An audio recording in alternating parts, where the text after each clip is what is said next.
Muy buenos días, estamos ya en esta conversación que hacemos para conversar acerca de temas del Diplomado Internacional de Gerencia de Empresas que ofrece Gorrat en Latinoamérica. Y nuestro anfitrión de hoy es el doctor Javier Arévalo, que nos Claro. va, que nos va a conducir la reunión. Yo voy No, a yo retirarme no unos conduzco minutos y ya nada. vuelvo. Adelante. Pues nada, no voy a conducir nada. Lo que vamos a hacer es conversar. Si tienen alguna pregunta, un tema que quieran tocar, alguna inquietud, empezamos por ahí. Yo tengo una. A ver, Vamos a abrir tema. ya Elena va a disparar a boquejarro. Sí, y más que nada va hacia lo que es la parte de estandarización y sincronización. He visto mucho la parte de estandarización y sin estandarización no hay mejora, ¿no? Y está en toda la parte de las redes. Y hace unos meses atrás yo decía, bueno, ¿y dónde está la sincronización, verdad? No veo que se hable mucho de eso, que realmente le demos el valor que tiene. Porque yo lo veo como la parte de estandarización a crear procesos y personas interdependientes, traerlos de una dependencia a una interdependencia. Pero cuando brincamos a esa sincronización, ya lo volvemos realmente interdependientes, ¿verdad? Porque estamos ligando cada uno de los procesos y estamos realmente dándole el valor de la colaboración entre los procesos y pues los procesos los hacen las personas. Entonces, desde mi punto de vista, creo que la sincronización es elevar la mejora continua y elevar la mejora en nuestros procesos para tener ese resultado que todos queremos tener en la empresa, ¿no? Y yo quería preguntarle a ustedes, ¿cómo ven esta parte entre la estandarización y la sincronización? Y si realmente lo están viendo o lo pueden ver así como yo lo estoy viendo, ¿no? Que es ir más allá en los procesos, ir más allá en las relaciones con las personas que hacen los procesos. Pues no, pienso en como tres temas principales cuando te escucho y hablas de estandarización y de sincronización. Siempre comentamos que es bueno definir el término, ¿sí? Para que estemos hablando de lo mismo. O para que nos pongamos de acuerdo, porque si empezamos a hablar de los términos y cada quien tiene una definición diferente, en algún momento nos vamos a tropezar y hasta nos agarramos de las mechas, ¿sí? Yo no tengo muchas mechas ya, pero ¿sí? Entonces, para mí estandarización obviamente tiene que ver con procesos, ¿sí? Estandarización significa normar la forma de hacer algo, ¿no? Y si uno quiere hablar que la estandarización sea útil, pues la estandarización es como desarrollar la mejor práctica o la secuencia de pasos y condiciones para que el proceso sea confiable. O sea, tiene que ver con tomar control del proceso y reducir la variabilidad al mínimo, de hacerlo confiable de manera que el rendimiento de ese proceso sea predecible. Y yo estoy usando terminología que creo que el que más sabía de esto es Deming, ¿ya?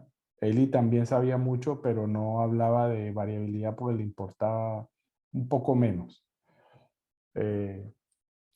Porque él decía que la variabilidad siempre iba a estar ahí, que a pesar de la variabilidad uno podía hacer cosas. Y ahí, en ese sentido, pues entonces viene la sincronización. Y la sincronización, yo creo que con Matías en estar discutiendo y conversando sobre este tema tantos años, llegamos a la conclusión de que la sincronización, usando la definición, digamos, formal, que hay los tiempos en que un insumo o un input está listo para ser aprovechado por una siguiente operación o por una siguiente paso del proceso, es en el momento correcto. ¿ya? Esa es la sincronización, es decir, que hay una coincidencia entre cuándo se necesita y cuándo está listo. Voy a describirlo de esa manera. Y entonces, la estandarización lo que nos debería dar es cuáles son las condiciones, los criterios y los pasos para que esa sincronización sea máxima. O sea, para mí estandarizar debería ser el epítome de la sincronización, es decir, logramos definirle a las personas y con las personas cómo debemos hacer algo para que el flujo sea máximo. Y siempre voy a estar hablando de la lógica nuestra de TOC y de la misma forma, si uno mira, por ejemplo, las enseñanzas del doctor Taiichi Ohno cuando habla de lo que hizo en Toyota, su lógica era siempre acoplar los procesos para revelar la fuente de variabilidad y las interrupciones al flujo. Siempre esa era la lógica de él, como yo la entiendo, ¿sí? Entonces, ¿qué es lo que estaba tratando de hacer? Que cada una de las personas siempre estuviera pensando cómo hacer para reducir las interrupciones al flujo, que al final introducían variabilidad en el proceso. Al acoplar, la única forma que el flujo funciona es si la sincronización aumenta. Y para que la sincronización aumente, tienes que reducir la variabilidad en el output de una operación con respecto a cuándo tiene que tener los productos o las piezas o los elementos necesarios listos para que la otra función que está a continuación en la cadena de valor lo pueda tomar y hacer lo que tiene que hacer. Entonces, en ese sentido, la lógica del Kanban, ¿sí? El Kanban es ese inventario que funciona como amortiguador, pero la idea de Ohno era que fuera cada vez menor, ¿sí? Entonces, ahora tomando todo eso, un par de consideraciones adicionales es, para cuando con Matías hablábamos de la definición de Eli sobre la restricción y que la restricción es el recurso que determina el máximo potencial de throughput, hay que subrayar eso, potencial de throughput. Eso no significa que solo con manejar la restricción ya uno tiene el máximo throughput. ¿Por qué? Precisamente por las interdependencias que dices tú, ¿cierto? Entonces, cuando yo logro la máxima sincronización entre todas las operaciones interdependientes que puedo describir en el flujo operativo productivo, es cuando maximizo y logro realizar, materializar el máximo throughput de ese sistema. Porque si la sincronización no está, entonces ya sabemos qué pasa. O tenemos más WIP, o tenemos un lead time más largo, o tenemos problemas de calidad, etc. Entonces, para mí, y el ejemplo que voy a dar, y si en algún momento lo quieren, pues me dicen y les paso es una presentación que se hizo hace varios años atrás en el TOCICO, que para mí es muy interesante, es la compañía ABB, Asia Brown Boveri, una compañía suiza de ingeniería y que hacen de todo, ¿ya? Digo de todo porque pues hacen, son capaces de construir piezas de ingeniería como las turbinas para una hidroeléctrica. No sé si estuvieron envueltos, por ejemplo, en el canal de Panamá también, me imagino que con una cantidad de temas técnicos. Pero es una compañía muy grande, hacen generadores, producción, están metidos en el mundo de la energía, en el mundo del transporte y no sé si con petróleo, gas, etc. O sea, son muy grandes. Entonces, una de las cosas, ellos lo que presentan en ese caso, cuando lo mostraron en el TOCICO, si no me equivoco, parten de toda la evolución del trabajo que venían haciendo con teoría de restricciones. Y Asia Brown Boveri ABB tuvo un periodo de crecimiento grande donde fueron comprando compañías, ¿ya? Entonces, en ese momento de la presentación estaban mostrando cómo, habiendo crecido en todo el mundo comprando compañías, pues ahora tenían como 10 sistemas de gestión informáticos diferentes. Cada quien hacía las cosas a su manera y lo que querían era precisamente estandarizar, ¿ya? Entonces, la estandarización ocurrió desde el punto de vista de la lógica de la operación con la herramienta tecnológica que iba a ser, o era SAP. Dijeron, vamos a poner SAP en todas partes. Y ya nadie tiene Nadie tiene, ¿cómo se dice?, derecho a chistar, ni la decisión está tomada en un solo sistema, ¿ya? Y obviamente con el beneficio que se supone que los ERPs hacen, que conectan todo el sistema y tienes el control transaccional. Se supone que a partir de ahí uno con los datos puede tomar decisiones, etcétera, pero eso ya sabemos, los que manejamos TOC, que eso tiene sus limitaciones y sus bemoles. Pero entonces, sin embargo, a partir de ahí dijeron, todo lo que sea una planta productiva, vamos a implementar DBR y vamos la gestión de producción. En SAP lo vamos a codificar de manera que funcione como funciona TOC. Y para la gestión de inventarios, todo aquello que sea producir para inventario, le vamos a meter al SAP la lógica de gestión de inventario, la lógica de reposición, la solución de distribución de golpe. Para hacer el cuento pequeño, pues la estandarización y en una gráfica muestran cómo el desempeño de la compañía es prácticamente una curva exponencial, con todo lo que fueron haciendo de metodologías, etc. Y una de las piezas fundamentales es teoría de restricciones y después la estandarización con la parte del software y todas las soluciones de TOC metidas ahí adentro, ¿no? Y hablan precisamente de eso, que para poderle sacar el máximo provecho a una organización tan grande, la estandarización es absolutamente necesaria. Porque los procesos ad hoc pues son necesarios cuando tú no tienes idea cuál es la solución, pero ya cuando tienes una operación y que tienes un compromiso y una cosa estándar, digamos en ingeniería, a menos que venga una tecnología demasiado disruptiva nueva, entonces uno necesita estandarización para asegurar la mejor sincronización y los menores costos del máximo flujo al final. Y ahora sí me voy a callar porque ya hablé mucho. Pero eso es, Javier, sí. sumándome a esto que plantea Elena, hace justamente unos 10 días me contaban de una empresa de maquinaria agrícola muy grande aquí en la Argentina, que vienen intentando implementar la metodología Scrum Ajá. En todos sus equipos de trabajo, ¿no? Entonces, yo tomando a ver si he entendido bien lo que hemos conversado el año pasado, a mí me da la sensación que están usando Scrum como una cuestión de moda, porque parece ser que si uno hoy no usa Scrum, está fuera del Está sistema fuera de... Sí. y que lo usan en todos los contextos, porque yo a priori pudiese interpretar que es correcto cuando están en una etapa de diseño, donde el producto final no está claro, pero me encuentro que lo están usando en todas las áreas operativas. Sí. ¿Es mi impresión o ves que esto es un proceso generalizado? Se lo pregunto a todos, ¿no?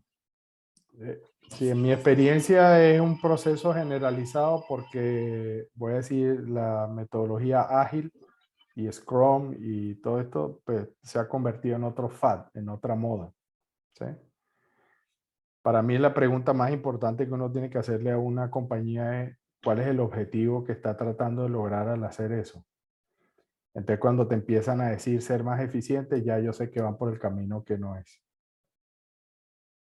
¿Sí? O sea, Scrum tiene unas ideas muy buenas, pero sigue teniendo limitaciones, hasta donde yo lo entiendo, ¿sí? O sea, en Scrum tú tienes unos paquetes de trabajo que defines y tienes un ritmo, una cadencia de trabajo. Lo que pasa es que dependiendo de la complejidad de las tareas que tienes que hacer, es el tiempo de entrega de esos paquetes de trabajo no necesariamente se cumplen. Entonces, que te queda alcance de trabajo que va quedando y va quedando rezagado y tienes que meterlo en el próximo paquete. Por ejemplo, si tienes sprints, ¿no? De una semana. Listo, entonces el trabajo que vamos a liberar toda la semana es para hacerlo en una semana. Pero depende de qué tipo de trabajo estamos haciendo. Y cuando estamos hablando en el caso de donde viene Scrum y la metodología ágil, que tiene que ver con diseño de software, a mí que me disculpen, pero más variable que eso no conozco. ¿Sí? Porque depende de lo que a cada quien se le ocurre y además de eso, si están frecuentemente, digamos, en un proceso de multitarea, ¿no? Porque el hecho que estén haciendo Scrum y Agile no significa que no estén haciendo multitarea, ¿no? Entonces, ¿de qué estamos hablando? ¿Cuál realmente es el beneficio? ¿Sí? Entonces yo creo que es un tema más de hacerlo, el trabajo de otra mecánica y el beneficio, por ejemplo, tiene que ver con la interacción de las personas. Es que las personas hablen y tienen frecuencia de revisar cosas mucho más que antes. Pero para mí es eso, es una moda y no tiene, y nuevamente, como todas las cosas, tiene sus limitaciones y no produce siempre el efecto que uno cree que va a producir. Gracias. Una consulta, Gustavo. Si no desvía mucho la conversación, ¿podrías describir qué es ese Scrum que ha adoptado la empresa? En realidad los detalles operativos no lo tengo porque yo tomo contacto de esto a partir de un ingeniero que trabaja ahí y que me cuenta que todas las áreas de la empresa están atravesadas por esta metodología, ¿no? Entonces, bueno, yo a partir de lo que escuchaba, que preguntaba Elena y respondía Javier, digo, bueno, yo imagino que si están en la etapa, en el área del diseño, donde el producto final no está claro cuál va a ser, bueno, interpreto que ahí esa estandarización no tienen cómo estandarizar más que un protocolo de trabajo, ¿no? Cómo van a ser las reuniones, cuál es el producto, los criterios de producto mínimo entregable, y no sé qué alguna otra cosa. Pero en un entorno de fabricación o de logística, que estén aplicando esa metodología Scrum, a mí me hace cierto ruido. Porque entiendo que ahí sí la estandarización es mucho más efectiva que estar navegando y decir, bueno, a ver cuál va a ser el producto que vamos a entregar. Probablemente tenga yo un problema, una cuestión de interpretación, porque me falta información de la fábrica. Es probable. Yo tengo algo que la intuición me está llamando ahora, que es probable que le estén llamando Scrum, pero en realidad estén utilizando solamente una parte de Scrum, que es uno de los rituales, que son las reuniones frecuentes, ¿no? Unas cadencias de reunión para sincronización, donde toman en cuenta cuál va a ser la carga, y aquí no estaríamos hablando de proyecto, estaríamos hablando de procesos, ¿no? Y estas reuniones son básicamente para determinar qué se va a hacer en el siguiente ciclo, si son reuniones diarias, si son reuniones semanales o bisemanales o incluso 2 veces al día, para sincronizar lo que esté pasando en el área en términos de proceso, ¿no? Y si tú dices que está en todo lado, todas las áreas tienen procesos y tienen entradas al proceso de cada área que necesitan un control de carga, ¿no? O sea, también estás produciendo algo. Sí, entiendo. Yo creo que hay un... Yo querría ir atrás. Disculpa.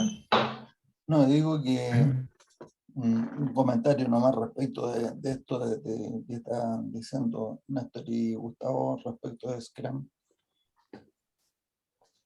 Hacer reuniones, así sean cortitas todos los días o con una frecuencia alta. Y aunque el contenido de la reunión misma no sea lo súper valioso, lo que es valioso es hacer la reunión en sí mismo, porque genera sensación de equipo. Pues. O sea, es totalmente distinto a no tener ninguna reunión, aunque todo el mundo sepa exactamente qué tiene que hacer, pero pareciera que no estuvieran comunicándose, ¿no? O sea, hay algo ahí que es interesante. Me estoy acordando de esa reunión, ¿te acuerdas, Javier? En esa empresa en Argentina, donde hacían una reunión y tenían, como dice Néstor, unos rituales. Sí. Entonces, a mí me pareció casi que estaba metido en un culto. Dicen todos, levantémonos porque vamos a hacer el canto del campeón, de Champion Chant. ¿Te acuerdas cómo era eso? No, yo no me acuerdo muy bien, pero es que sí, ese Thomas era una bestia. Entonces empezaba, era todo en inglés porque no hablaba nada de castellano. Entonces decía, it is what it is, on one hand, on the other hand. Entonces empezaba a decir estas cosas. Después te decía, bueno, esto va a ser lo que va a ser. Sabemos lo que sabemos y lo que no lo sabemos, no lo sabemos. ¿Qué le vamos a hacer? Siempre vamos a estar dispuestos y abiertos a aprender lo que no sabemos. Vamos a hacer nuestro mejor esfuerzo. Todo un... Y hasta rimaba y tenía un poquito de música. O sea, medio musical. ¿No? Entonces, cuando poco menos, no nos tomamos de las manos, menos mal, porque ya me habría... Kumbaya, sí. Pero entonces quedan todos como medio electrizados y ya empezamos la reunión.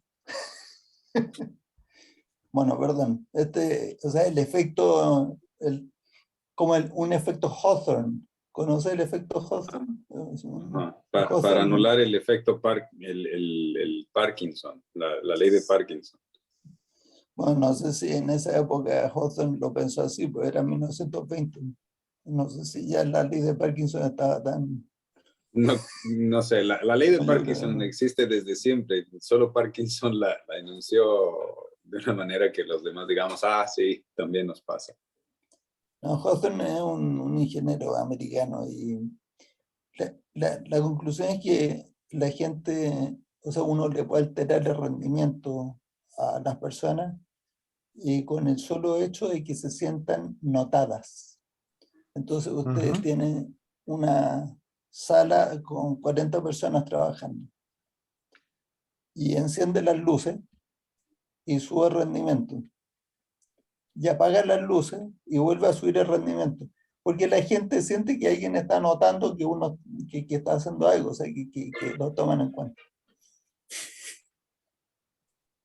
O sea, no hay que poner una discoteca, pero la cosa es que... Sí, sí. Yo recuerdo en una visita hecha a un hangar de mantenimiento de aviones, la manera como se generaba, digamos, el trabajo, había estas reuniones, voy a decir que son estilo Scrum, había una en la mañana y una en la tarde para los turnos, ¿no? Y la idea era que reportaban cómo les había ido y contaban si había alguna novedad, etc.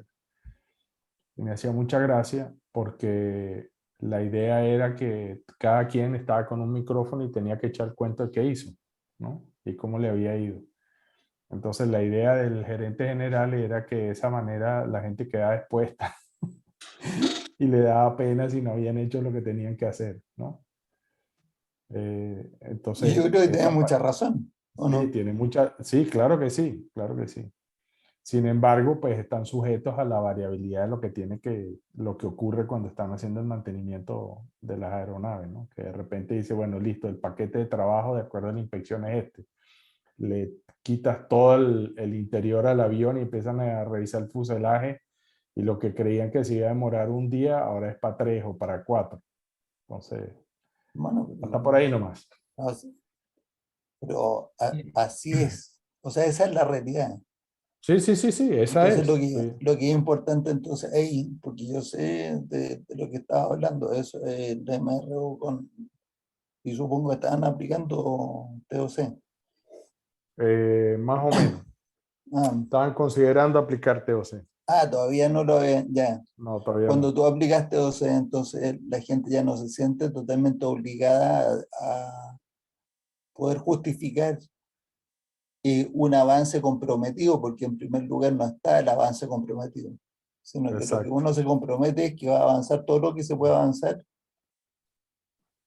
pero si la realidad dice otra cosa, el compromiso es que uno dice toda la verdad, ¿no? Para que los que puedan remover obstáculos, los remuevan. Tal cual. Daniel, ¿qué tenía en mente? Perdona, Néstor. Sí, bien, tengo que volver al principio. Hay dos grandes ideas que se han tratado hasta ahora. La primera tiene que ver con los términos de sincronización y estandarización. Y ahí sencillamente quería llamar la atención de que uno puede tener un proceso estandarizado que no asegura sincronización, ¿no? Pero está estandarizado, o sea, comete el mismo error sistemáticamente. Sí. Entonces, estandarización no garantiza sincronización. Correcto. Ahora, la sincronización sin la estandarización, entonces puede ser que se dé por casualidad, pero no se dé en otras oportunidades. Entonces la sincronización requiere de la estandarización en procesos de producción para que sea efectiva, ¿no? Esa es la relación entre los dos términos que yo podría anotar.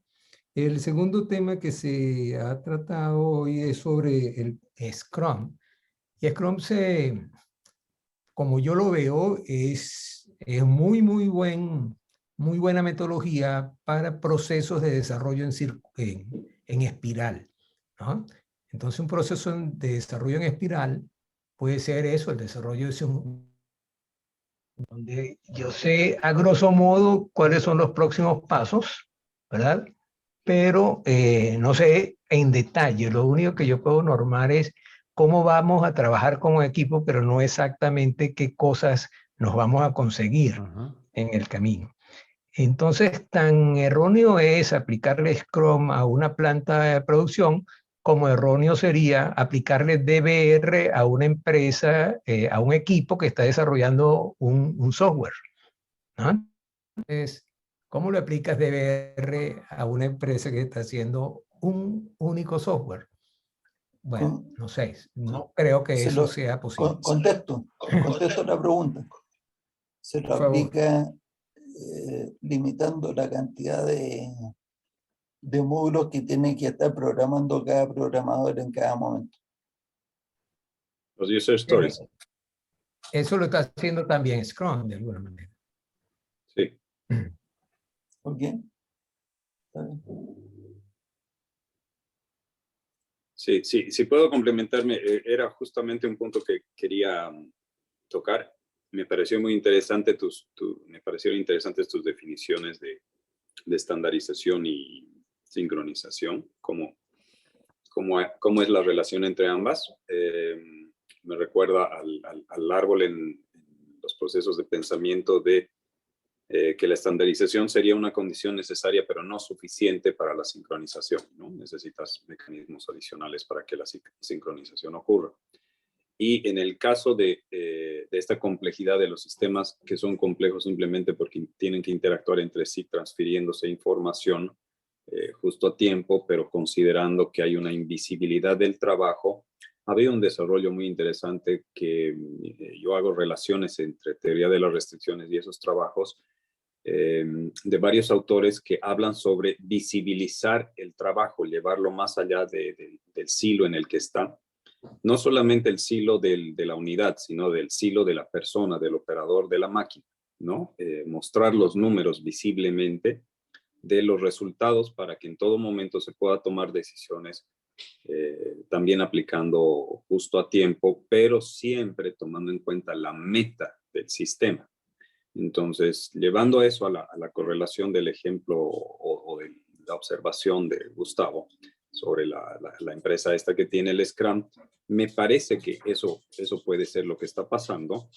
Y al mismo tiempo vendría otro detalle producto de nuestros tiempos, que es la gran cantidad de metodologías que se van implementando y que la gente está escuchando, llevan a una necesidad de utilizarlas como solución, pero casi siempre pasa por filtros. Entonces terminan adoptando una partecita y se olvidan de que esa partecita tenía un motivo, tenía un objetivo dentro de la metodología. No es simplemente adoptar la mejor práctica de esa metodología, olvidándose de lo que hacía el resto de las prácticas. Entonces, los rituales de Scrum no es suficiente reunirse frecuentemente, no es suficiente hablar de la cantidad de trabajo que se está liberando, si no se habla del resto de la metodología de Scrum, que es precisamente esta espiral que mencionaba Daniel, ¿no? Que es, ante la incertidumbre, ¿qué puedo hacer? No puedo planificar todo. Lo que puedo hacer es tomar en cada ciclo más información respecto a lo que el cliente, el interesado, el que va a tener el resultado de mi desarrollo, está diciéndome qué es lo más importante y cómo contribuyo en cada una de las iteraciones a que haya valor en la iteración que pueda empezar a extraerse rápidamente.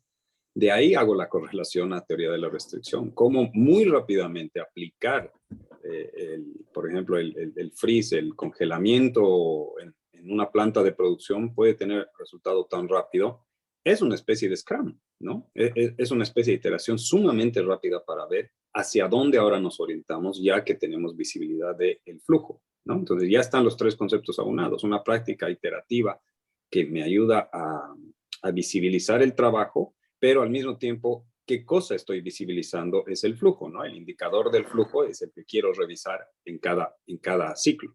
Me recuerda lo que dice también Javier, que se reunían 2 veces.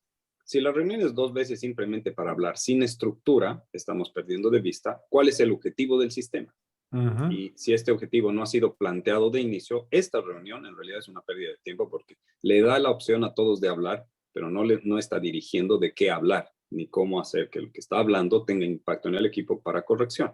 Es el ciclo OODA, ¿no? El OODA Loop en estrategia, observar, orientar, decidir y actuar. Entonces, esa parte me parece, mi intuición me dice que eso es lo que está queriendo hacer esa empresa que citó Gustavo. Sí. Gracias, Néstor. No hay por qué. Okay. Ya le dimos a la estandarización y a la sincronización. Si les parece un tópico de discusión pequeñito que quedó colgando la anterior vez, era el árbol que había descrito Matías, el árbol de estrategia y táctica. ¿Qué pasa si aunamos eso que explicó justo ahora con estandarización y sincronización? ¿Cómo utilizar esa herramienta y qué otras condiciones o prácticas requieren? Eso da para otra charla.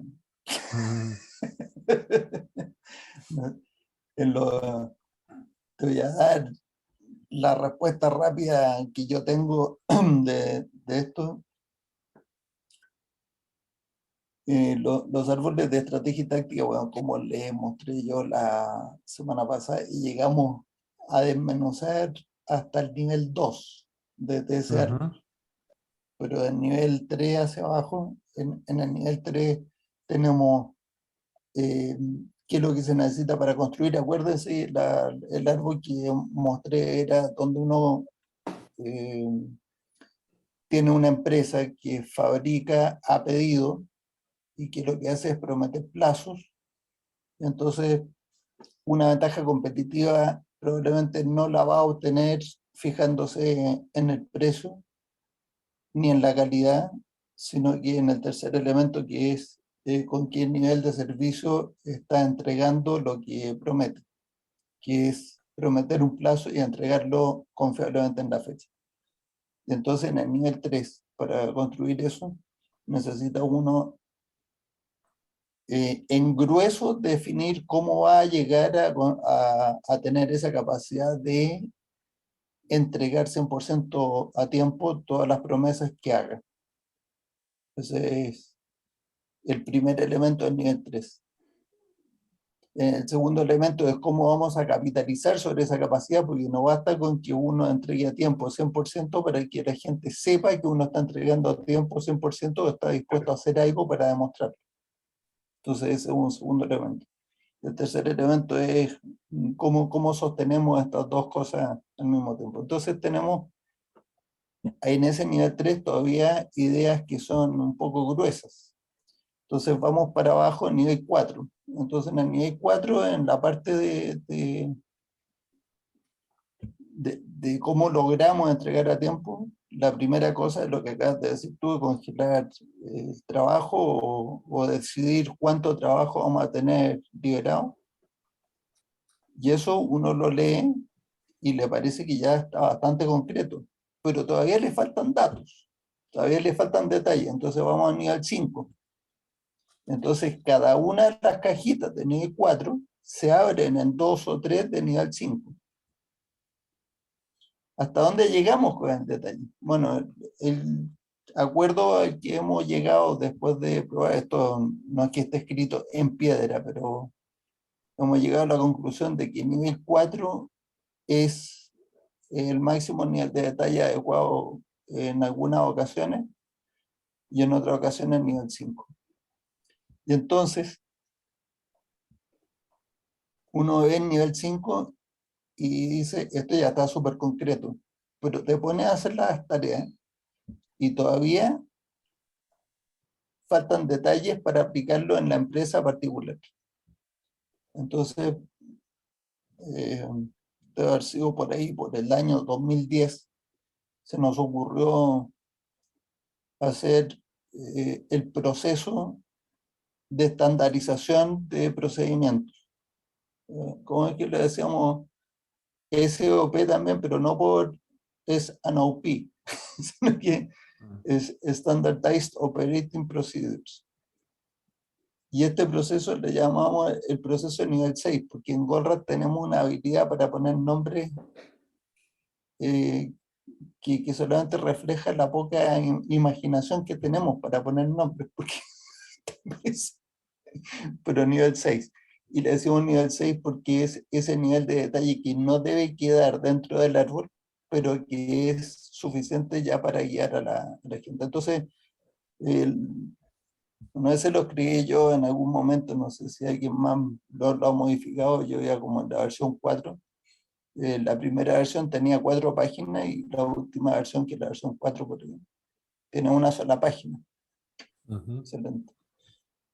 Y consiste en que cada líder de equipo ya no ni siquiera tiene que ser el gerente. Después, dentro de un grupo, porque ya estamos en el nivel 5, estamos hablando de cómo vamos a hacer una cosa muy particular. Entonces lo pueden hacer 2 personas, 3 personas. Entonces, una de esas personas guía el proceso y hacen una reunión de inicio y después una reunión de cada tanto tiempo de revisión. Y entonces la reunión de inicio se identifican todos los obstáculos que hay que superar y todos colaboran diciendo de qué manera, cuáles son las acciones que superan los obstáculos. Nos ponemos de acuerdo y eso, en lo que nos ponemos de acuerdo, es el procedimiento. Y después nos ponemos de acuerdo también en cómo vamos a medir si estamos haciendo bien lo que estamos haciendo o no. Y entonces eso son revisiones, pueden ser semanales, quincenales. Entonces, ese SOP es la práctica de estandarización y sincronización al mismo tiempo. Sí, supuestamente es sincronización desde el momento en que el árbol que estamos implementando está bien escrito y entonces las acciones que hemos decidido efectivamente sí sincronizan cada parte de producción para que producción se sincronice con venta y así. O sea, estoy haciendo la salvedad, pues, si tú haces todo esto con un árbol mal escrito, pues efectivamente estandariza la no sincronización. Sí, pero sí. Estandariza la nueva forma de operar para hacerlo peor. Trabada, la nueva forma para poner más obstáculos todavía. Sí. Sí, el único comentario que yo añadiría, y eso es simplemente por la experiencia que tenemos usando los árboles de estrategia y táctica, Eli los definió, los entendimos como un árbol de estrategia y táctica de transformación. Entonces, lo que está contenido en el árbol es lo que se requiere como mínimo para poder cambiar el desempeño de la organización. Y yo diría inclusive hasta la cultura de la organización. Porque ahora son los nuevos paradigmas operativos, los nuevos paradigmas de sincronización entre lo que decía Matías, entre ventas y la parte comercial, o el elemento de la restricción de mercado con la restricción interna, y después todo lo que tiene que ver con las decisiones para el portafolio de productos, hacer las inversiones de CAPEX, contratar más gente o no. O sea, cuáles son los criterios para tomar decisiones acerca de la capacidad protectiva y la capacidad disponible que tenemos con respecto a la demanda. Y la lógica del marketing, o sea, qué vamos a hacer para continuar generando más demanda para lo que somos capaces de hacer ahora. Entonces, el árbol no contiene absolutamente todo. Que es la versión 5. Uh-huh. Y es del 13 de julio del 2012. O sea, estuvo de cumpleaños y ya cumplió 10 años. Sí. Aquí hay una preparación, la ejecución de proceso, semanal o bisemanal. Y ahí está la preparación y la ejecución. Y ahí está. Pues. Eso es. O sea que existe.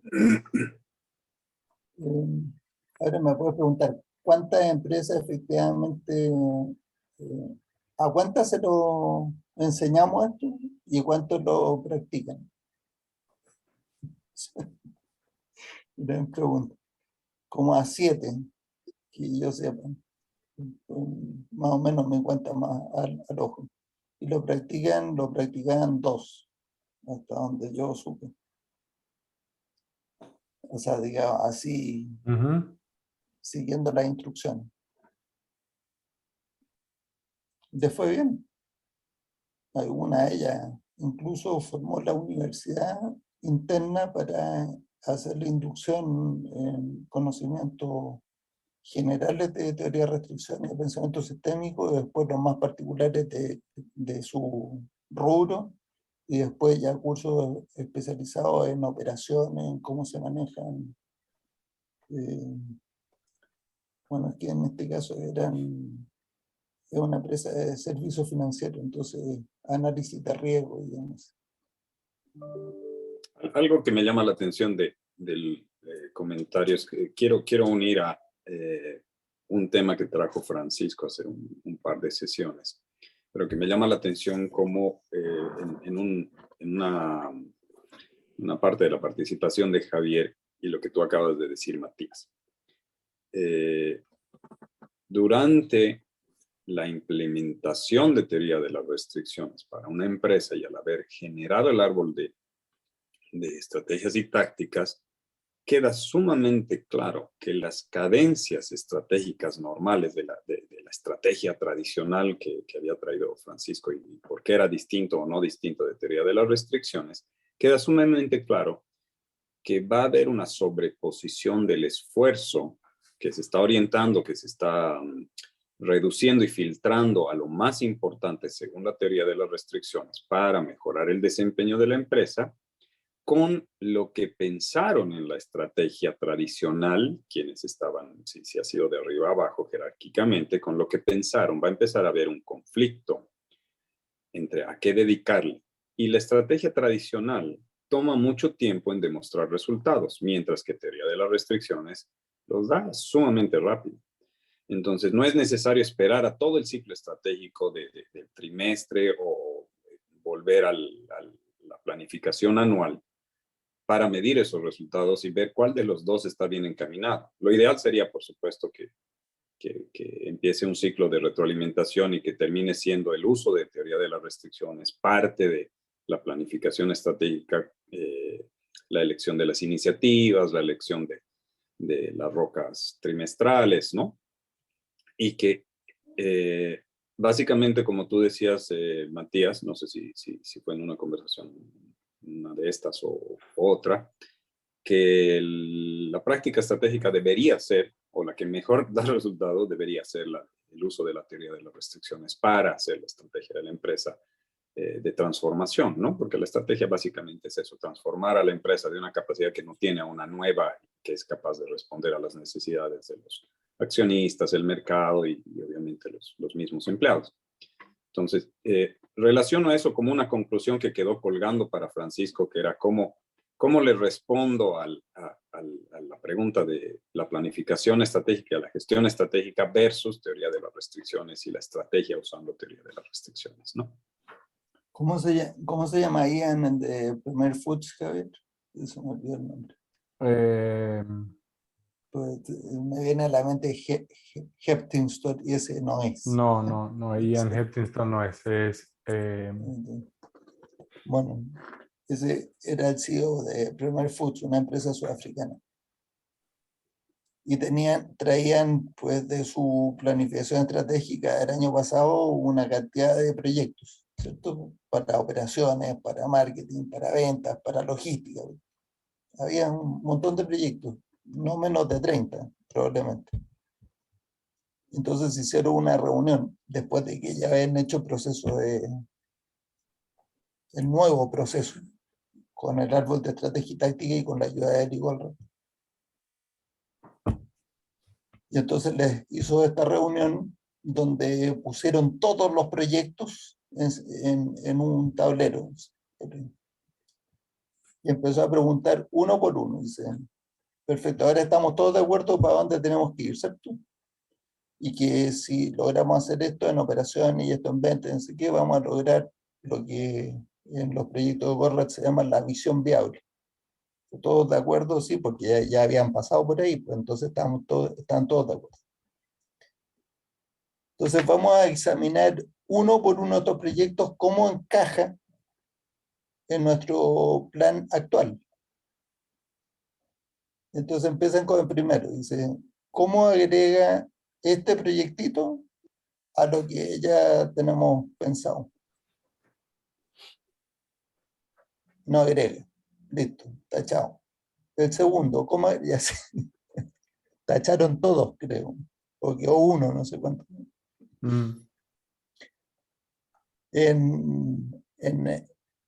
En otro caso, en la planta esta que queda, que no me acuerdo cómo se llama, en China, que es de Dalian.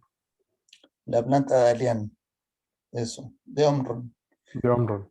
Tenían un poquito más de 400 proyectos de mejora. De ahí, no sé si exagero,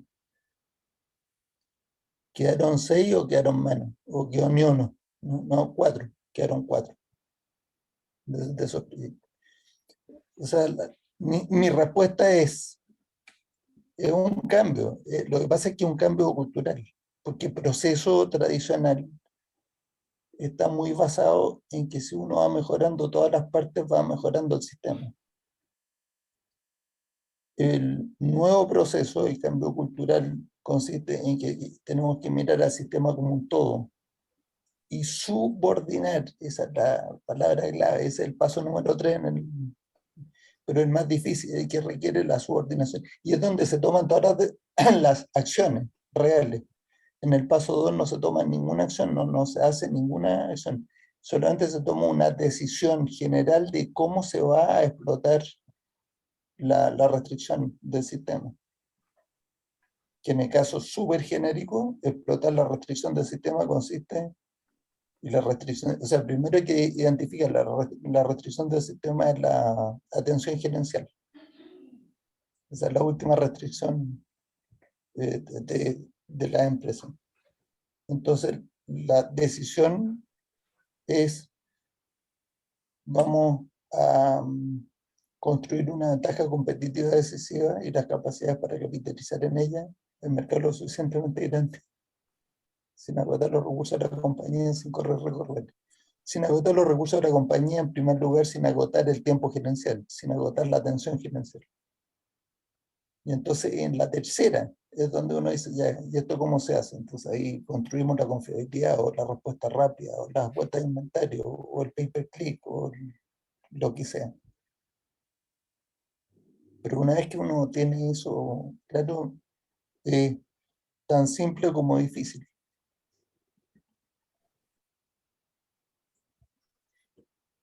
No sumaría eso entonces a la discusión de estandarización y sincronización, que para la sincronización otra condición necesaria es la subordinación. Tendríamos estandarizar eso, y subordinar. Sin duda.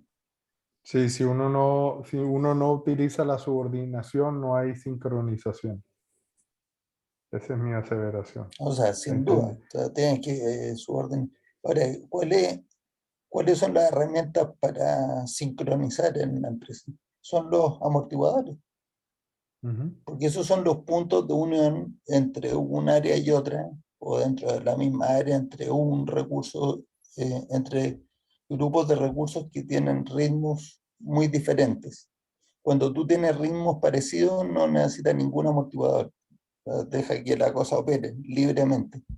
Un amortiguador tiene un precio que pagar, siempre. Tiene un costo en tiempo, tiene un costo en dinero. Siempre, un amortiguador. Pero precisamente es el que permite sincronizar el ritmo de un recurso que alimenta a otro recurso que va a otro ritmo. Es un precio menor que el de la falta de sincronización. No, sin duda. Sí. Definitivamente. Que la falta de sincronización le pega medio a medio a la velocidad de generación de throughput. Siempre. Entonces, cuando uno tiene esa pérdida de sincronización y que está directamente relacionada a no materializar el máximo potencial de throughput, cuando uno considera digamos, el costo oportunidad de ese throughput perdido que no se está materializando, suele ser muy superior a cualquier incremento de gasto, a cualquier incremento de inventario que tengas dentro del sistema, porque estamos hablando de lo que siempre ocurre con los lotes de transporte, con los lotes de camiones llenos, con los lotes de producción. O sea, cuando uno empieza a desafiar toda esa lógica y te quedas con lo que realmente necesita, entonces los amortiguadores son los que necesitas y los tienes ahí, pero la velocidad ahora a la que la restricción trabaja y la compañía está generando el producto o servicio y materializando el throughput, supera con creces porque estamos asumiendo que hay un margen bruto a realizar suficientemente bueno, sino ya es un problema de estructura. ¿Ya? Y eso lo puedes medir con el TCU, pero es complicado implementarlo, identificar cómo medir ese TCU. El throughput para mí las restricciones internas. El TCU solamente es útil, creo yo, en condiciones donde no tiene suficiente capacidad. Sí. De resto, si tiene suficiente capacidad, es el máximo throughput, porque por definición tengo suficiente capacidad para absorber cualquier mix y cualquier demanda de mercado. Bueno, o sea, genéricamente está perfecto TCU, porque, o sea, TCU significa Throughput per Constraint Unit en inglés, o Throughput por unidad de restricción. Y que es lo que hemos visto en el problema PIQ, como que es justamente la misma conclusión a la que llega a programación matemática, ¿cierto? O sea, ya sea programación lineal o no lineal. Es cómo le sacamos el máximo partido a la restricción activa. Entonces, cuando la restricción activa es la demanda, ahí el throughput por unidad de restricción es el mismo throughput del producto. Entonces, es la máxima generación de throughput, como dijo Javier. Ahí creo que, así que estoy de acuerdo contigo. La cuestión es que ya no hace falta calcular throughput por unidad de restricción en el caso más general cuando uno ya ha expandido capacidad. Exacto. Iba a decir que cierra hasta ese punto, deberías cerrar las notas, Francisco, y decir, esta era la diferencia, por esto es, así es como llegas a destino, y aquí está tu factura. Porque terminarías de responderles por qué deben hacer teoría de las restricciones y su planificación tradicional, adecuarla a la teoría y no al revés. Y aquí está tu factura por contestar esa pregunta, pero ya les dije esto del consultor, ¿cierto? Dice, ¿cuánto cobra usted? Dice, $10,000 por 3 preguntas. Si no le parece mucho, no, ¿cuál es la tercera pregunta? Sí, yo el comentario que iba a hacer es que la semana que viene, cuando estemos en la otra reunión, que ya estoy aquí en Santiago, o sea que creo que no voy a estar complicado de horario, les muestro algo que me llamó mucho la atención de una presentación de una persona que le tengo aprecio y admiración, que es Ray Immelman, un surafricano que vive en Estados Unidos y que hizo una presentación recientemente acerca de su experiencia y habla de el liderazgo de impacto y pues la base para él de un liderazgo de impacto de cualquier persona dirigiendo empresas parte de la lógica de que tiene que saber y aplicar teoría de restricción. Entonces fue interesante, pero les voy a mostrar una lámina que creo que para mí es la que resume todo, o sea, que es lo que Matías y yo siempre hemos dicho, que no sabemos si hay una manera mejor de gestionar o administrar las empresas. Mientras no nos las muestren, teoría de restricción es la que mejor nos ha dado resultados, la que más nos sirve, la que es más efectiva, la que es más simple. Entonces, hasta que y si hay una mejor, popular. Sí, la menos popular, exacto, es una solución de nicho, ¿sí? Requiere un cierto grado de locura. Hay que pero en general es eso. Entonces, Rey llegaba a la conclusión de que la única metodología en su experiencia que es capaz realmente de producir un salto en el desempeño, transformando una empresa donde todo el mundo está compartiendo el entendimiento vital de qué es lo que está haciendo la empresa, para qué lo está haciendo y cómo lo tiene que hacer, es a través de teoría de restricción. Dice que eso, o sea, como yo lo entendí, es cuando precisamente para cerrar el círculo es cuando tienes la subordinación correcta y nadie está preocupado porque está subordinado. Tienes la sincronización más efectiva y la máxima estandarización. Sí, coincido totalmente. De hecho, yo en mis pláticas que doy, siempre meto que la parte y la base de un líder que está en la operación es el ciclo de teoría de restricciones. Y ahorita que ya se habló todo esto de la parte de estandarización, sincronización y todo ello, pues de alguna forma me hace ver que sí, o sea, que esa es la parte esencial que a muchas empresas nos hace falta, ¿no? En varias de las empresas que me he movido y que he estado, sí está mucho la parte de muchos sistemas de manufactura, de mejora, está la parte de estandarización, que está muy enfocado los ingenieros en los procesos, en decir qué, por qué, dónde, y quién tiene que hacerlo, pero nos falta el cuándo tiene que hacerlo, ¿no? Para poder hacer esa subordinación y esa sincronización de los procesos, marcar el ritmo de cuándo y en qué momento realmente tenemos que tener ese plan de producción, ese inventario ahí, que nosotros a veces decíamos sí podemos tener un buffer y ese amortiguador y que no se convierta en un king size, ¿no? Que sino que tengamos un amortiguador que nos lleve a crear el flujo y la sincronización entre los procesos. Y cuando sincronizábamos realmente, se veía así una mejora inmediata, porque empezaba a crearse un flujo más hacia la visión. Y algo que decía Matías muy cierto es que cuando empiezas a involucrar a las personas y los haces visibles y se sienten notados, empieza a correr y empiezan a sincronizarse también por sí mismos, ¿no? Entendiendo todo esto, lo que va el sistema de teoría de restricciones. Pero excelente. Yo creo que Dan Pink le pegó al medio cuando dice que los motivadores son sentido de propósito, autonomía y sentido de maestría. Le pegó, pero ahí, entonces cuando, o sea, si uno se traslada hacia la Edad Media, el siglo XII, y ve a dos personas que están picando ahí unas piedras y uno le pregunta a uno, le dice, ¿usted qué está haciendo? No, yo estoy aquí picando unas piedras porque al final del día me pagan tanto por cada piedra. Y le pregunta al otro, dice, ¿qué está haciendo? Y dice, yo estoy construyendo esa catedral. Entonces cuando el nivel de motivación es así de distinto, cómo es también el trabajo que está haciendo, ¿no es cierto? ¿Quién va a hacer mucho mejor el trabajo? Y los árboles de estrategia y táctica le permiten a cada persona, si entiende, o sea, si uno ha guiado bien todo el proceso y ha comunicado bien, y le pregunta, ¿y usted qué hace en el día? Y le va a preguntar a alguien que está, no sé, en mantenimiento de la parte eléctrica. ¿Qué hace usted en el día? Y la respuesta podría ser perfectamente bien.